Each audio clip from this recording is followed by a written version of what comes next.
Hello students, hello बच्चों, how are you? You all are right?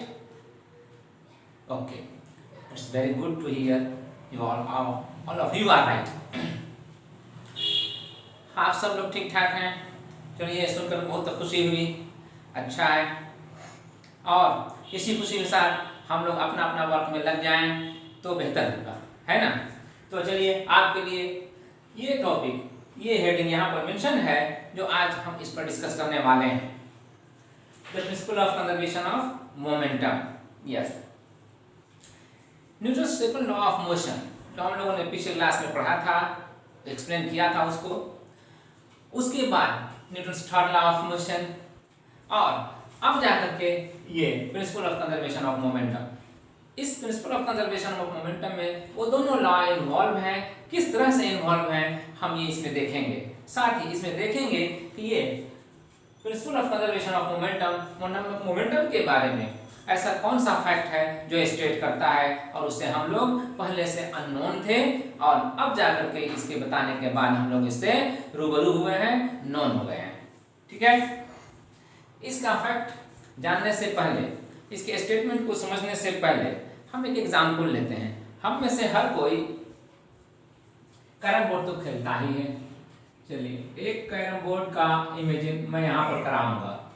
ये coin, और इस पर स्ट्राइक किया जाए। स्ट्राइक किया जाए किससे? एक स्ट्राइकर से। जी, इससे, स्ट्राइकर से। तो अब स्ट्राइकर से जब स्ट्राइक करेंगे तो फिर क्या होगा? यहाँ पर स्ट्राइक करेंगे ना इसे, और तब जाकर के ये आगे की तरफ मूव करेगा। मूव करते ही इसे जाके टकराएगा, कोलाइड करेगा, है ना? कोलाइड करेगा। अब उस कोलिजन के बाद ये कॉइन या इधर जाएगा या इधर जाएगा या इधर जाएगा, किधर जाएगा, है ना? हमें ये देखना है, जिधर भी जाए। लेकिन क्या इसमें मोमेंटम इससे रिलेटेड जो रहता है, लिंक्ड रहता है, उस मोमेंटम का क्या होता है? ठीक है, तो अब मोमेंटम देखने की बात जब आएगी तो मोमेंटम हम इसका भी देखेंगे और मोमेंटम हम इसका भी देखेंगे। मोमेंटम बिफोर कोलिजन भी देखेंगे और मोमेंटम आफ्टर कोलिजन भी देखेंगे। ठीक है, चलिए, तो अब हम इसे फिर से फ्रेश इसका डायग्राम बना लें। डायग्राम बनाने से पहले हम इस फैक्ट को, जो यहाँ momentum, principal of conservation of momentum के नाम से है ना यहाँ पर मेंशन है, इसको पहले स्टेट कर दें, ताकि आप लोगों को, हम लोगों को करना क्या है, ये पहले यहाँ पर स्टेटमेंट तो हो। Now start writing total momentum of a system of bodies,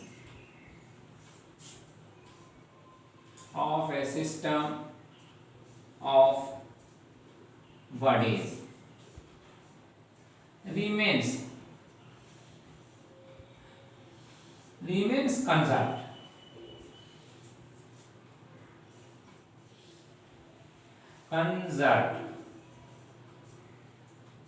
in a collision,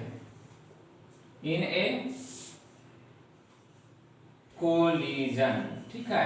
अब जब इन कोलिजन की बात आती है तो बिफोर एंड आफ्टर, इसके लिए आप ये लिखेंगे बिफोर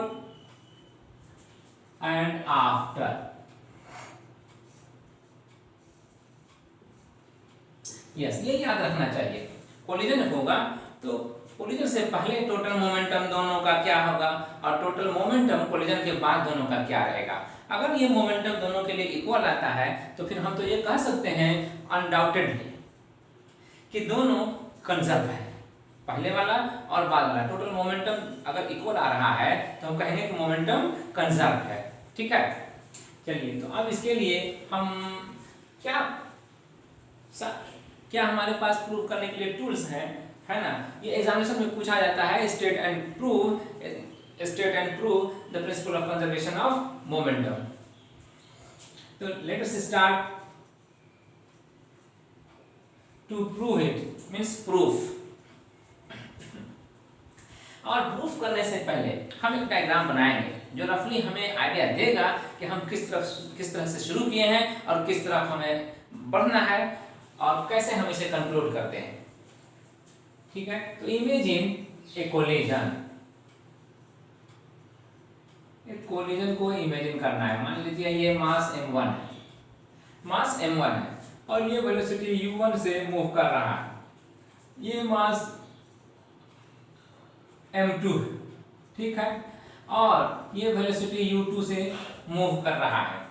तो ठीक है, क्या ये कोलिजन अभी हो रहा है? नहीं, कोलिजन तो तभी होना होगा जब ये इसको जाकर के टच करेगा, तो अभी नहीं, लेकिन कुछ टाइम के बाद तो करेगा।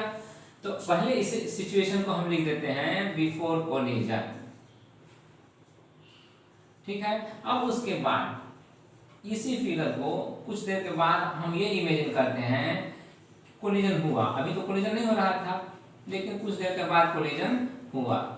तो ये m1 रहा और ये हमारा m2 रहा, ये यस यस, चलिए m2, ठीक है। और ये जो इमेजिन करना है आपको, हमको ये at the time of collision को इमेजिन करना है, दोनों बॉडी कांटेक्ट में आया और दोनों एक दूसरे से कोलाइड कर रहा है, यहाँ पर उस वक्त का ये सिचुएशन है, at the time of collision. और तब उसके बाद कोलिजन के बाद दोनों सेपरेट होता है ना, वो एक इधर जाएगा, वो उधर जाएगा, या दूसरा इधर जाएगा, पहला उधर जाएगा, जिधर भी जाना है जाए, ठीक है। हम लोग एक सिचुएशन ले लेते हैं कि दोनों का पाथ ऑफ मोशन वही रहता है। ये हो गया m1 जो वेलोसिटी v1 से बढ़ने लगा, और ये हो गया m2 जो वेलोसिटी v2 से बढ़ने लगा, ठीक है। यस, ये आफ्टर कोलिजन का सिचुएशन है, हमें ये एज्यूम करना है, आफ्टर कोलिजन, ठीक है। Yes, after collision. तो ये बिफोर कोलिजन, ये at the time of collision, और ये आफ्टर कोलिजन। ये सिचुएशन को एज्यूम करना है और इसी के तहत हम लोग इस पर प्रोसीड करेंगे। तो आइए अब देखते हैं, बिफोर कोलिजन इसका वेलोसिटी क्या था? u1, तो इसका वेलोसिटी क्या था? u2। आफ्टर कोलिजन इसका क्या हो गया? v1, और उसका क्या हो गया? v2। अगर वेलोसिटी चेंज किया, अगर वेलोसिटी चेंज किया है तो मोमेंटम भी चेंज करेगा। ऐसा जैसा कि हम लोग जानते हैं, momentum is the product of mass and velocity. Mass तो चेंज नहीं करेगा, लेकिन वेलोसिटी तो चेंज कर रहा है, इसलिए मोमेंटम चेंज करेगा। तो आइए अब देखें कि क्या चेंज होता है, change in momentum of mass m1 and that of mass m2। तो लिखेंगे द चेंज, यहां से स्टार्ट करेंगे, now the change in momentum of m1 equal to final momentum क्या होगा यहाँ ना, आफ्टर कोलिजन m1 v1 से दिया जाएगा ये, और इनिशियल मोमेंटम क्या है यहाँ m1 u1, ठीक है, m1 u1। तो इस m1 u1 को आप माइनस करेंगे, है ना, माइनस करेंगे, क्योंकि पहले कितना मोमेंटम था और अब कितना मोमेंटम हो गया है, डिफरेंस निकलेगा तभी पता चलेगा चेंज इन मोमेंटम क्या हुआ, और ये डिफरेंस निकालने के लिए हमें माइनस करना होता, ठीक है। तो इसी तरह से अब यहाँ पर लिखेंगे and the change in momentum of m2 कितना हो जाएगा, the change in momentum of m2, उसे लिखने के लिए हम यहाँ पर लिख लेते हैं, ठीक है, m2 v2 minus m2 u2, ठीक है। ये फाइनल मोमेंटम जो यहाँ पर है, और ये इनिशियल मोमेंटम जो यहाँ पर था, दोनों में चेंज, दोनों का कोलिजन हुआ यहाँ पर, और कोलिजन के बाद फिर ये इस रास्ते लगा और ये इस रास्ते लगा, ये इस वेलोसिटी से आगे बढ़ने लगा और ये इस वेलोसिटी से आगे बढ़ने लगा, ठीक है। तो फिर change in momentum, final momentum इसका और इनिशियल मोमेंटम इसका, दोनों का difference m2 v2 minus m2 u2, okay. Now we can erase it, ठीक।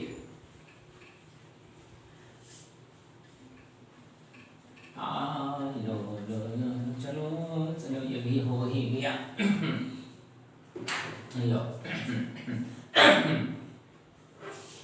ये अब चेंज इन मोमेंटम हुआ है, तो चेंज इन मोमेंटम कितने टाइम में हुआ है, चेंज इन मोमेंटम जो हुआ वो टाइम हमारे पास उतना ही मिला होगा, बॉडी को उतना ही मिला होगा जितनी देर तक ये कांटेक्ट में रहा है। तो कांटेक्ट वाला टाइम तो हमें मालूम नहीं है, वो हमें एज्यूम करना पड़ेगा। Let the duration of collision, duration of collision, therefore तो जब इतना टाइम में ही ये चेंज हुआ है मोमेंटम और ये चेंज हुआ है मोमेंटम, तो फिर rate of change of momentum क्या होगा, कैसे निकालेंगे? उस टाइम से डिवाइड करके जितने टाइम में ये चेंज हुआ है ना। तो निकालिए the rate, therefore the rate of change of momentum किसका, ऑफ m1 इक्वल टू कितना हो जाएगा, ये इक्वल टू निकालने के लिए हमें इसमें डिवाइड करना है ना, m1 v1 minus m1 u1 by कितना से डिवाइड करना है, t से, यस t से, ठीक है।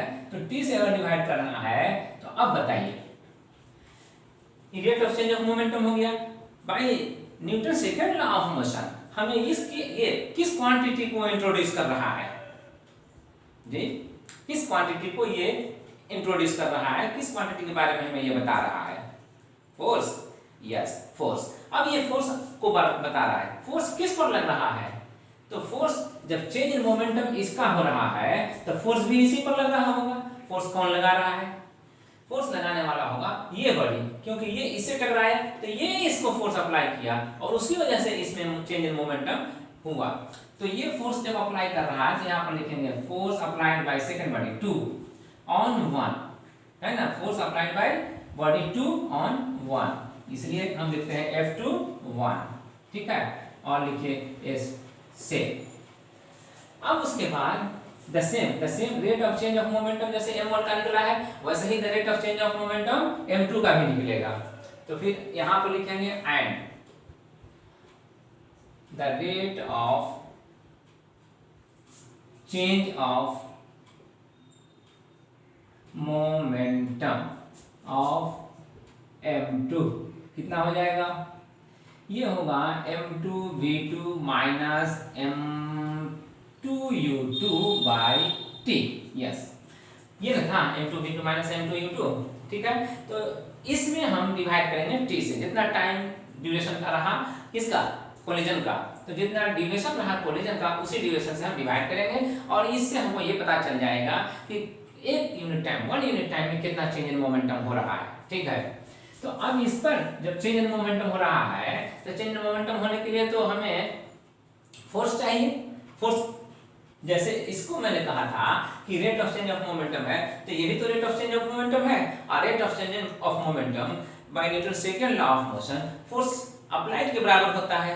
तो फोर्स अप्लाइड के बराबर होता है तो ये फोर्स अप्लाइड ही हुआ।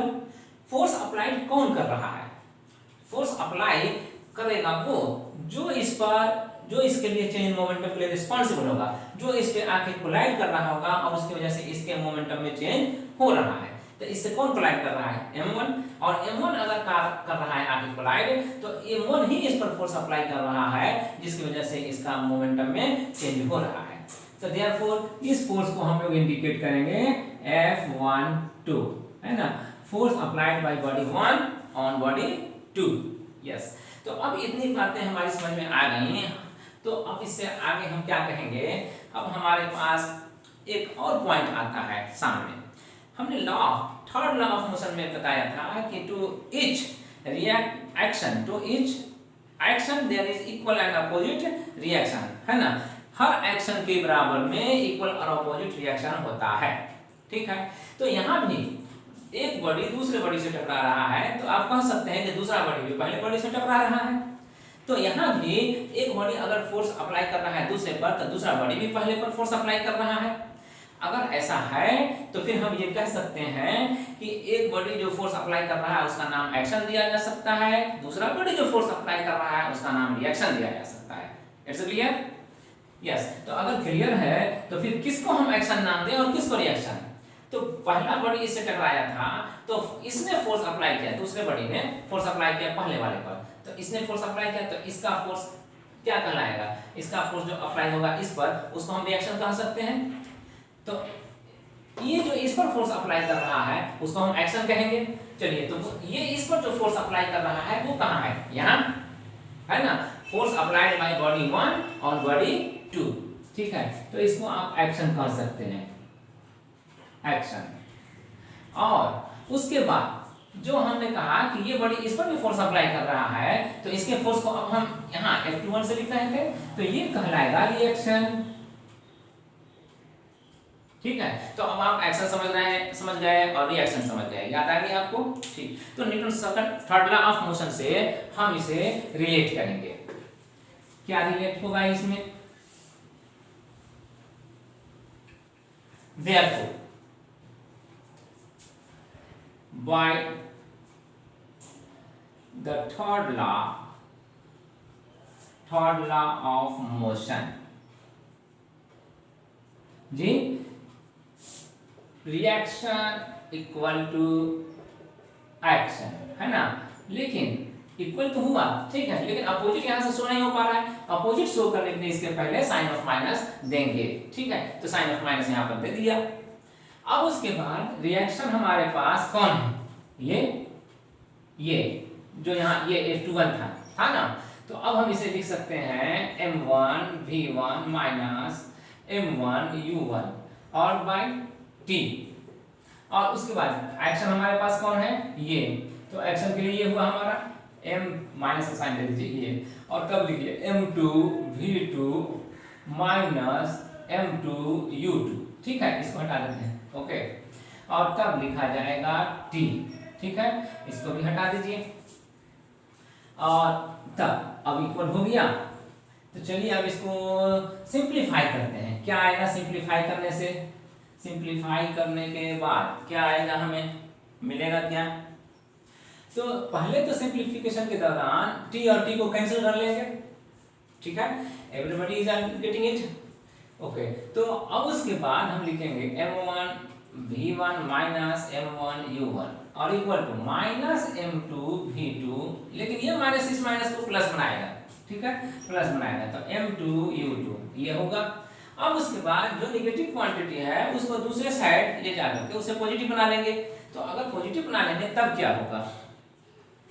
तो पॉजिटिव बना लेंगे तो अब ये होगा, पहले क्लीनिश कर लिया जाए, ठीक है, तो पॉजिटिव बनाने के लिए हमें लाना पड़ेगा राइट साइड से इस क्वांटिटी को लेफ्ट साइड, और तब होगा M1 V1 plus M2 V2, और इस क्वांटिटी को जो यहाँ नेगेटिव है इसको ले जाना पड़ेगा राइट साइड। कैसे? M2 U2 plus M1 U1, ठीक है, इतना हमारे पास रिजल्ट आया। अब ये क्या बता रहा है और ये क्या बता रहा है जी? हर कोई अब इसमें समझ रहे होंगे। ये मोमेंटम है पहले बॉडी का आफ्टर कोलिजन, ये मोमेंटम है दूसरे बॉडी का आफ्टर कोलिजन। इसका मतलब ये हुआ कि ये दोनों आफ्टर कोलिजन टोटल मोमेंटम हो गया। तो हम इसे लिख लेंगे टोटल मोमेंटम आफ्टर कोलिजन, ये रहा यस, ठीक है। और ये क्या है? तो अब इसे भी हम मिटा देते हैं स्पेस लेने के लिए, ठीक है। और तब ये हमारे पास जो आया रिजल्ट ये है, ये सेकेंड बॉडी का मोमेंटम है बिफोर कोलिजन, जो कि वेलोसिटी बिफोर कोलिजन है u2, और फर्स्ट बॉडी का मोमेंटम है ये m1 u1, जो कि यहाँ इसके साथ जो वेलोसिटी है वो बिफोर कोलिजन वेलोसिटी है इसका, ठीक है। तो बिफोर कोलिजन ही ये भी मोमेंटम है और ये भी मोमेंटम है, तो फिर दोनों का सम टोटल मोमेंटम होगा। तो ये टोटल मोमेंटम हो गया before collision, total momentum before collision, yes before collision जे। चलिए तो ये हुआ, तो ये एक फैक्ट हुआ नहीं, ये दोनों ये एक फैक्ट हुआ जिसमें ये टोटल मोमेंटम आफ्टर कोलिजन और टोटल मोमेंटम बिफोर कोलिजन दोनों क्या हो रहा है? इक्वल हो रहा है। इस कैलकुलेशन से इस प्रूफ में हमने ये इस रिजल्ट को पाया कि दोनों इक्वल हो रहा है। तो इक्वल होना ही कहलाता है कंजर्व रहना, इक्वल होना ही कहलाता है कंजर्व रहना। अगर कंजर्व नहीं रहेगा तो उसके वैल्यू में चेंज आ जाएगा। यहाँ पर चेंज आया, टोटल मोमेंटम बिफोर कोलिजन जितना था वो टोटल मोमेंटम आफ्टर कोलिजन इस साइन के साथ अगर आ रहा है, रिलेट हो रहा है, तो इनको इक्वल हो रहा है। और तब इसलिए कहेंगे कि 10 मोमेंटम यानी कि टोटल मोमेंटम इन ए कोलिजन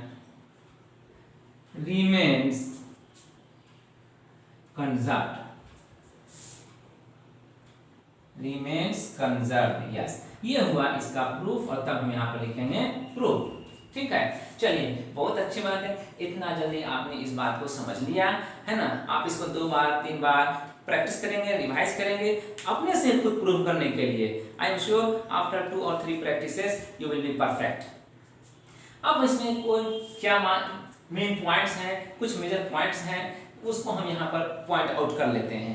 ठीक है, चलिए तो अब इसे मिटाते हैं और लीजिए ये इरेज होता होता होता हुआ मिट गया। यस तो आइए रिमार्क्स लिखते हैं। क्या है इसमें मेन पॉइंट्स, रिमार्क्स में लिखेंगे नहीं। चलिए पॉइंट नंबर 1, पॉइंट नंबर 1 में अब देखिए कि अगर मान लीजिए कि टोटल मोमेंटम बिफोर कोलिजन 0 था, बिफोर कोलिजन टोटल मोमेंटम 0 था, m1 इसको पहले लिख लीजिए, total momentum before collision equal to 0। तो इसके माने क्या हुआ, total momentum after collision is also 0। ठीक है, यस। तो अब आइए टोटल मोमेंटम आफ्टर कोलिजन अगर 0 हो रहा है तो m2 v2 plus m1 v1 equal to 0। ठीक है, आइए अब इसमें हम m2 v2 को ले आए राइट साइड, लेफ्ट साइड से राइट साइड, तो ये हो गया m1 v1। ठीक है, अब v2 का वैल्यू निकालना हो तो अब हम लिखेंगे minus m1 v1 by m2। ठीक है, यस, ये वेलोसिटी निकला दूसरे बॉडी का। ठीक है, ये वेलोसिटी अगर इसके बराबर है लेकिन साइन में अपोजिट है, तो इस अपोजिट साइन का एक मीनिंग है। यहाँ पर v1 और v2 दो अलग अलग बॉडी के लिए वेलोसिटीज थे ना। यस, अभी भी हैं। तो ये v1 एक बॉडी का वेलोसिटी, v2 दूसरे बॉडी का वेलोसिटी, तो ये रिजल्ट कह रहा है कि जिस डायरेक्शन में वेलोसिटी v1 था उसका अपोजिट डायरेक्शन में वेलोसिटी v2 हो गया।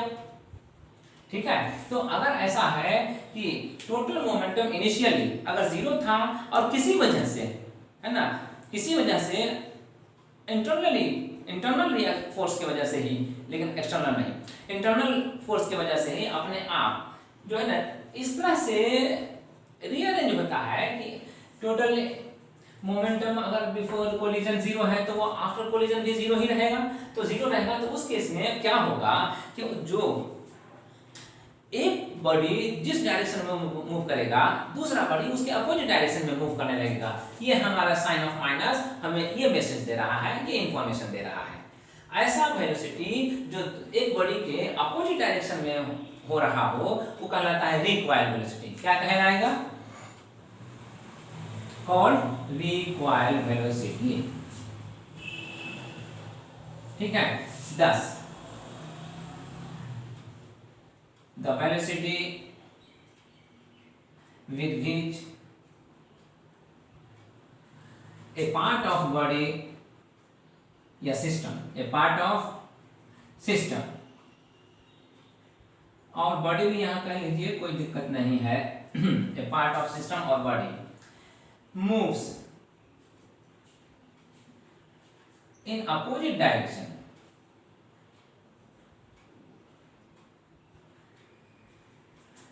है ना, as backward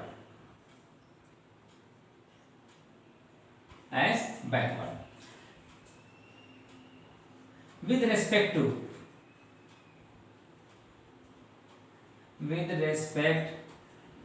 to the motion of another part of the system, with respect to यहाँ लिखते हैं, चलिए with respect to यहाँ लिख देते हैं। ठीक है, with respect to the motion of the rest part of body, the rest part of the system और body,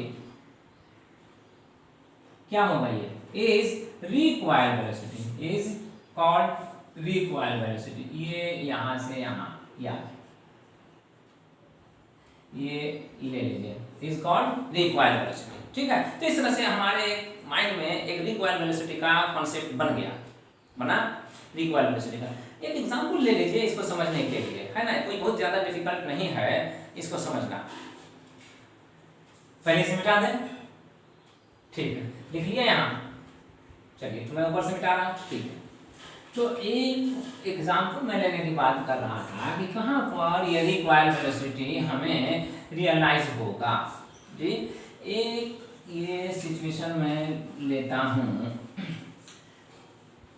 इमेजिन कीजिए कि हम में से कोई भी बोट में है, ठीक है, हम में से कोई एक बोट में हो सकता है, हम सभी बोट में हो, ये भी हो सकता है ना। जैसे अब यहाँ पर ये हम आप में से कोई भी एक बोट में है, ठीक है। तो अब ये बोट में है, इधर तो वाटर ही है, ठीक है। अब क्या करते हैं कि उसमें से अचानक कोई भी जो है वो जंप लगा देता है, इधर से इधर की तरफ, राइट, जंप लगा देता है। अब जंप लगा देगा तब तो ये बोट खाली हो जाएगा और ये आगे की तरफ मूव करेगा। तो ये इसका मूवमेंट जो होगा जी, इसका मूवमेंट फॉरवर्ड डायरेक्शन में हो गया। किस वेलोसिटी से हो गया? Velocity v1। यहाँ पर ये वेलोसिटी u1 था, मान लीजिए 0 था, रेस्ट में था, 0 था, ठीक है, यहाँ पर कोई मूव नहीं था। लेकिन अब ये जंप कर रहा है और जंप कर रहा है तो यहाँ पर आ गया। अब ये वेलोसिटी v1 ले लिया मूव करने की वजह से। ये मास m1 था और ये मास m1 ही रहेगा, चेंज तो करेगा नहीं। चलिए, बोट का मास कितना था, असल हमको उस पर भी फोकस करना है। ये बोट का मास मान लीजिए m2 था, ठीक है। अब क्या होगा, इसके इस तरह से जंप आउट हो जाने की वजह से कि बोट पर, अब इमेजिन कीजिए, अगर आपने ऐसे किसी ने देखा है तो बिल्कुल ही एकदम रियलाइज कर लेंगे। बोट अब पीछे की तरफ मूव करना शुरू कर देगा। क्या करेगा वो? बोट पीछे की तरफ मूव करना शुरू कर देगा, इस तरह से।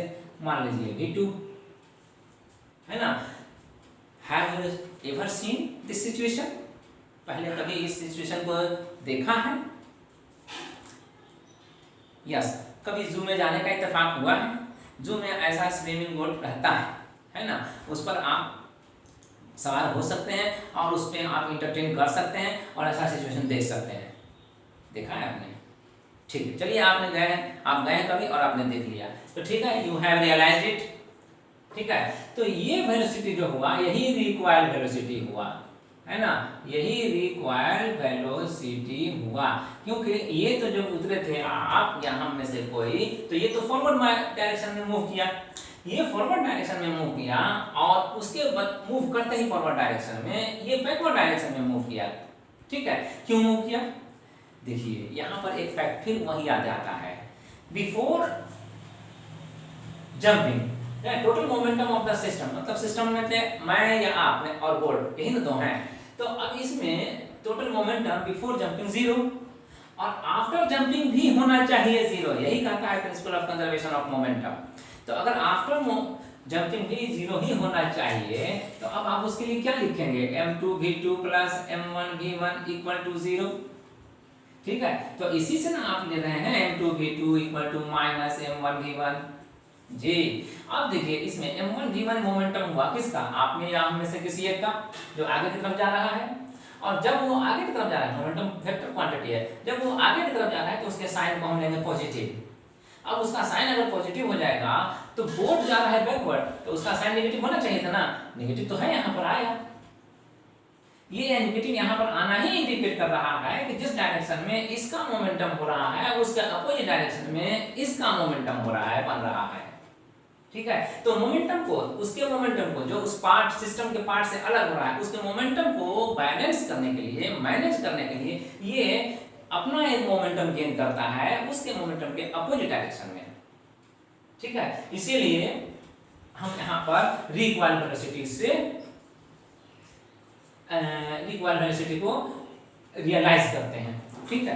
रिक्वायर्ड वेलोसिटी हमारे लिए यहाँ पर इस मायने में मीनिंगफुल बनता है।